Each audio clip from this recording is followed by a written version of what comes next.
Okay, so what is actually happening in the tech job market right now? If you're feeling like things are chaotic or just harder, you are definitely not alone. We're going to break down exactly what's going on, why it feels this way, and most importantly, what you can do about it. So let's just start with this. This is a real quote from someone inside a major tech company. And you got to admit, it's a huge red flag.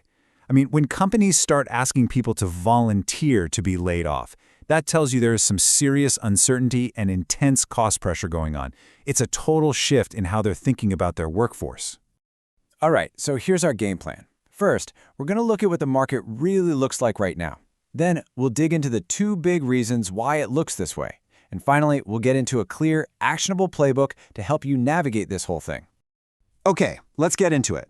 To really understand what's happening, you have to look past the scary headlines and get into the actual numbers that are defining this new reality.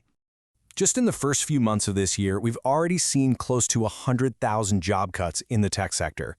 I mean, that is a staggering number, and it's hitting a lot of people very, very hard. And here's the kicker. This isn't some small dip. We're looking at a 118% increase in layoffs compared to this same time last year. That shows this is a trend that's actually speeding up, not a temporary blip that's going to fix itself. So, you're probably asking, why? Why is this happening?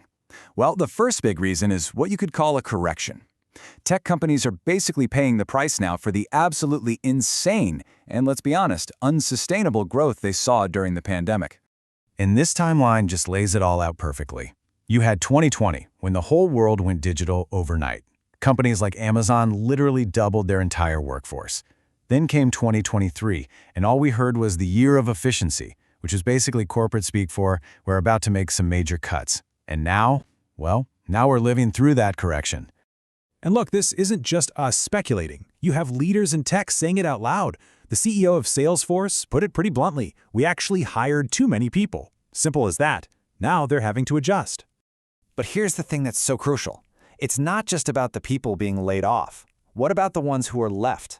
Their workload often stays the same, or it even goes up. This creates this insane pressure cooker where people are being asked to do way more with way less. And that leads directly to burnout. Okay, let's move on to the second major factor here. And honestly, this one might surprise you. A huge reason we're seeing all these layoffs is because of the incredible, almost mind-boggling cost of artificial intelligence. Right, so to get this, we have to talk about something called inference cost. Here's the easiest way to think about it. Building an AI model is like building a factory. That's a one-time cost. But inference is the massive ongoing electricity bill you have to pay every single day to keep the factory running and actually producing things for millions of users. And this slide shows the brutal trade-off companies are making right now. To pay for the future of AI, which can run up to $200 million for just 20 million user prompts, and to hire that super expensive AI talent, they have to get that money from somewhere. And where are they getting it? They're cutting costs everywhere else. That means layoffs in teams that aren't focused on AI, and it means pulling the plug on traditional projects. Okay, so we've talked about the what and the why. It's a little grim, I know. But let's pivot to the most important part. What can you actually do about all this? This is your playbook for surviving and even thriving in the market today. The story from inside Meta is just the perfect example of where everything is going. You have a product manager on a team who gets a $20,000 raise because she got certified in building AI agents. In that same time frame, the data analyst on her team was let go. Why? Because a new agentic AI tool, basically an AI that can act on its own to do tasks, could handle all their basic reporting. The skills are shifting fast, and AI proficiency is getting rewarded in a big way. So what does your strategy look like? It really boils down to these three key things. Let's break them down one by one. First up, AI literacy is absolutely non-negotiable now. It's not a nice-to-have anymore, it's a core skill. You have to understand how things like large language models and AI agents actually apply to your job. For example, at Meta, one of the hot new interview questions for product managers is something they call wipe coding. It's designed to test if they understand how AI could just eliminate certain traditional coding tasks. That's a huge signal about what's coming. Second thing, you've got to change how you apply for jobs. Stop the whole spray and pray thing where you send out hundreds of generic resumes. That does not work anymore. You have to switch from volume to precision. That means tailoring your resume for every single role, hitting up your network for referrals, and walking into every interview completely prepared to show them why you're the one.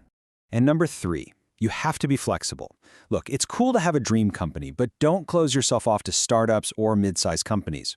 And here's a big one. Everyone wants a remote job, right? Well, that means you're competing with people from all over the world. If you're open to a hybrid or even an in-office job, you could dramatically shrink the pool of candidates you're up against. It's a strategic move. So, what's the big takeaway here? Is that the game has totally changed. The path into tech isn't this wide-open gold rush anymore. It's more specific, and the expectations are way higher. And that leaves us with this one big question to chew on. Was that insane, explosive job market of the early 2020s just a once-in-a-generation thing? Are we ever going to see a hiring boom quite like that again?